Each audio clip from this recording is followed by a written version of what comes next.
जय हिंद दोस्तों, मैं सेबी पंजीकृत सलाहकार नहीं हूँ। यह वीडियो केवल शैक्षिक और सूचनात्मक उद्देश्य के लिए बनाई गई है।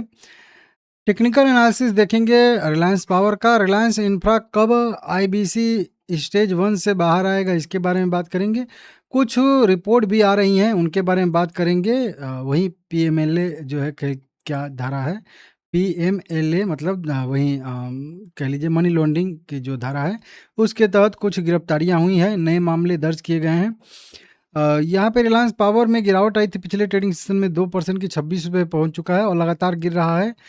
3.5 करोड़ इक्विटी शेयर 90 करोड़ रुपए के 37% डिलीवरी के साथ 20% के सर्किट के साथ ट्रेड कर रहा है। देखिए चार्ट पे आएंगे, बताऊंगा मैं आप लोगों को, ठीक है ना। बाकी हाँ, ये तो चलिए उस पे आएंगे। अभी देखिए दो यहाँ पे खबरें आ रही हैं। अभी एक 9 घंटे पहले की एक खबर लिखी गई है, पता नहीं कब की खबर है, क्योंकि ऑफिशियल खबर होती है तो मुझे कंफर्म रहता है कि कब पीडीएफ भेजा गया है। लेकिन ये सब न्यूज़ लिखते हैं, हो सकता है कोई पुराना मैटर भी लिख देते हैं उठा के। सीबीआई ने अनिल अंबानी और रिलायंस कम्युनिकेशन के खिलाफ नया मामला दर्ज किया है।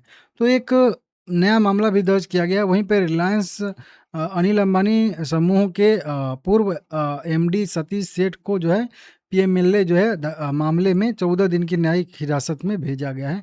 मनी लॉन्ड्रिंग वाला जो मामला था, 14 दिन की जो है इनको न्यायिक हिरासत में भेजा गया है। इस तरीके से यहाँ पे निकल के सामने आ रहा है।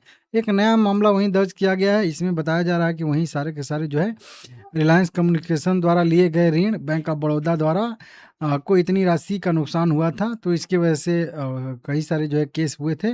2220 करोड़ रुपए का टोटल मामला है। तो नया जो है यहाँ पे एफआईआर कह लीजिए एक तरीके से दर्ज होता हुआ नजर आ रहा है, ठीक है ना।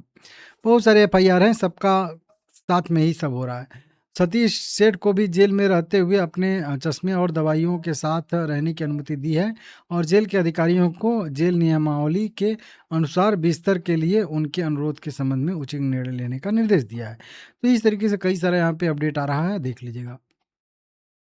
रिलायंस इंफ्रास्ट्रक्चर आईबीसी स्टेज 1 से कब बाहर आएगा, तो देखिए ये गया कब था, 8 जून 2026, मतलब इसी महीने में गया था। तो इसी महीने में गया है तो इसी महीने में बाहर नहीं आएगा, अगले महीने में बाहर आएगा। और वो भी अगले महीने में कब बाहर आएगा, अभी भी 1.5 महीने का टाइम लगेगा। 1.5 महीने का टाइम मतलब अभी 10 दिन तो इसमें बाकी है, जून मतलब 20 से 30 तक ये रहेगा। और उसके बाद अगले महीने के लास्ट ट्रेडिंग सेशन मतलब 31 जुलाई, ये डेट आप लोग नोट कर लीजिएगा, 31 जुलाई को, समझ रहे हो, 31 जुलाई को इसका रिव्यू होगा। उस रिव्यू में अगर सही पाया जाएगा तो इसको जो है बाहर कर दिया जाएगा और फिर जो है इसमें डेली ट्रेडिंग शुरू हो जाएगी। नहीं तो तब तक इसको जो है इसी आईबीसी 1 में रखा जाएगा और इसमें केवल वीकली ट्रेडिंग होगी, मतलब सप्ताह में केवल एक दिन, सप्ताह के पहले दिन ट्रेडिंग होगी, ठीक है ना। सोमवार के दिन, सोमवार को छुट्टी रहेगी तो मंगलवार को, ठीक है ना। चलिए इसको छोड़ दीजिए, रिलायंस पावर पे आते हैं। देखिए अभी मैं क्या बोला था आप लोगों को कि जब ये मोमेंटम आया था तो मैं बोला था कि अभी चार्ट पैटर्न जो सजेस्ट कर रहा है वो यहाँ से एक गिरावट सजेस्ट कर रहा है पैटर्न के हिसाब से। तो अभी थोड़ा सा एक बार के लिए फिर से नीचे जा सकता है, ऐसी संभावना है, ये मैं आप लोगों को बताया था। ये लास्ट वाला मूविंग एवरेज भी था, 50 डीएमए मूविंग एवरेज का क्रॉसओवर आया था। अभी भी 20 डीएमए 100 डीएमए के ऊपर ऊपर ही चल रहा है। लेकिन अब लगभग लगभग कार्य खत्म हो गया है, क्योंकि एक बार फिर से नीचे आके मतलब ऊपर जा रहा है। अब जब ही 50 डीएमए मतलब कह लीजिए 28 रुपये का फिर से अब मतलब कह लीजिए फिर से कभी भी एक बार ब्रेकआउट देके उसके ऊपर सस्टेन करता है तो फिर यहाँ से एक अच्छा खासा पैटर्न बनेगा तेजी के साइड का। तो अब मेरे हिसाब से नीचे का काम खत्म हो चुका है। वीकली चार्ट पे भी देखेंगे तो यहाँ पे देखिए जहाँ पे रुका हुआ है वहाँ पे 20 डीएम में मूविंग एवरेज है, ये लास्ट मूविंग एवरेज यहाँ पे देखिए इस टाइप का है। अब इस मूविंग एवरेज को नीचे ब्रेक करके फिर टेस्ट करके फिर गिरावट आ जाएगी।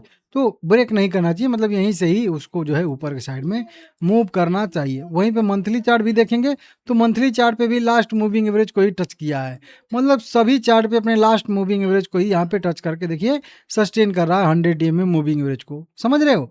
तो एकदम कह लीजिए कि लास्ट एकदम सपोर्ट पे, अब नीचे का कार्य खत्म हो चुका है कह लीजिए। अब नीचे जाने का कोई लॉजिक नहीं बैठ रहा। हाँ, नेगेटिव खबरें इसमें आती रहती हैं तो उसके वजह से जाए तो वो अलग मैटर, लेकिन चार्ट के हिसाब से जितना जो है जो भी करना था, मोमेंटम दिखाया, लोगों को फंसाना था, लोगों का पेशेंस टेस्ट करना था, सब हो चुका है। अब इतना में तो बहुत सारे लोगों का जो है हिम्मत जवाब दे देता है, बहुत सारे लोग बेच के निकल जाते हैं, ठीक है ना।